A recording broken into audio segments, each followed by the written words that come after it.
പുഞ്ചിരിമട്ടത്ത് തെരച്ചിൽ നടത്തുന്നവർക്കൊപ്പം മെഡിക്കൽ സംഘവുമുണ്ട്. തെരച്ചിലിനെത്തുന്ന ആളുകൾക്ക് ഏതെങ്കിലും തരത്തിൽ ആരോഗ്യ പ്രശ്നങ്ങൾ നേരിടുന്ന സാഹചര്യമുണ്ടായാൽ ഡോക്ടറുടെ സേവനം ഉറപ്പാക്കും. എലിപ്പനി പോലുള്ള പകർച്ചവ്യാധികൾ ഉണ്ടാവുകയോ തെരച്ചിലിനിടെ മുറിവുകൾ ഉണ്ടാവുകയോ ചെയ്താൽ ചികിത്സ നൽകുകയാണ് ലക്ഷ്യമെന്ന് ഡോക്ടർ ഹേമന്തും ഡോക്ടർ ഹിബയും മാതൃഭൂമി ന്യൂസിനോട് പറഞ്ഞു. മെഡിക്കൽ ടീമിന്റെ ദൗത്യം എന്താണ് ഇപ്പോൾ ഇവിടെ?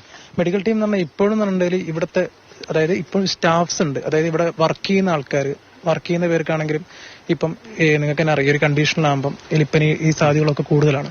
അപ്പം നമ്മൾ ഇപ്പം കറന്റ് ഇവിടുത്തെ എല്ലാവരും മാറ്റി പാർപ്പിച്ചിട്ടുണ്ട് ഒരുവിധം എല്ലാ കാര്യവും. അപ്പം ഇനിയുള്ളതാണെന്നുണ്ടെങ്കിൽ ഇവരുടെ സുരക്ഷ നോക്കണം. ഇവരിപ്പോൾ ഇന്നിപ്പം ജനകീയമായിട്ട് എല്ലാവരും ഇറങ്ങാന്നാണ് പറഞ്ഞത്.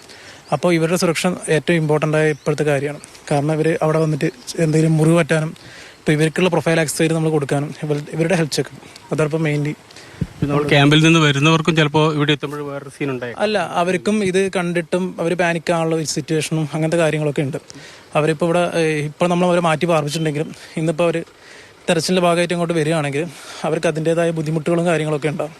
അപ്പോൾ അവരുടെ ഹെൽത്തും കൂടെ നമുക്കിന്ന് പ്രധാനമായിട്ട് നോക്കേണ്ടത്. ഡോക്ടർ, ഈ ക്യാമ്പിൽ നിന്ന് വരുമ്പോൾ ഒരുപക്ഷെ ബന്ധുക്കളെയോ അല്ലെങ്കിൽ ഉറ്റവരെയോ അല്ലെങ്കിൽ അവരുടെ ഏറ്റവും വലിയ പ്രോപ്പർട്ടിയൊക്കെ കാണുമ്പോൾ അവർക്ക് ചിലപ്പോൾ ചില പ്രശ്നങ്ങൾ ഉണ്ടാകാം. അപ്പോൾ അതൊക്കെ എങ്ങനെയാണ് തരണം ചെയ്യുന്നത്? ഹെൽത്തിന്റെ ഒരു ഭാഗമായിട്ട് കൊടുക്കാന്ന് പറഞ്ഞാൽ മുമ്പോട്ടുള്ള ജീവിതത്തിലേക്ക് അവർക്കൊരു സപ്പോർട്ടിലും ഒരു കൈത്താങ്ങായിട്ട് കൊടുക്കാന്നുള്ളതേ പറ്റൂ. പിന്നെ ഈ പറഞ്ഞ പോലെ കൂടുതലും ചെളിയിലും ഇതിലൊക്കെ ഇറങ്ങുന്നത് കൊണ്ട് ഈ പറഞ്ഞ പോലെ എലിപ്പനിയുടെ പ്രശ്നം, അതല്ലെങ്കിൽ വെള്ളക്കെട്ടുണ്ടെങ്കിൽ ഡെങ്കിയുടെ പ്രശ്നം ഉണ്ടാവാം, ടെറ്റനസ് പോലത്തെ പ്രശ്നങ്ങൾ ഉണ്ടാവാം. അതല്ല ഇപ്പോൾ കുടിവെള്ളമൊക്കെ ഇപ്പോൾ മലിനമായി കിടക്കുന്നത് കൊണ്ട് കോളറ പോലെയോ ടൈഫോയിഡൊക്കെ പോലെ പല ബുദ്ധിമുട്ടുകൾ ഉണ്ടാവാം. അപ്പോൾ അതൊക്കെ പറഞ്ഞൊരു ബോധവൽക്കരണം കൊടുക്കാം. അതിന്റെ കൂടെ മാനസികമായിട്ട് നമുക്ക് സപ്പോർട്ട് ചെയ്യാന്നുള്ളത് ഇപ്പോൾ ഈ ഒരു സാഹചര്യത്തിൽ ചെയ്യാൻ പോകും.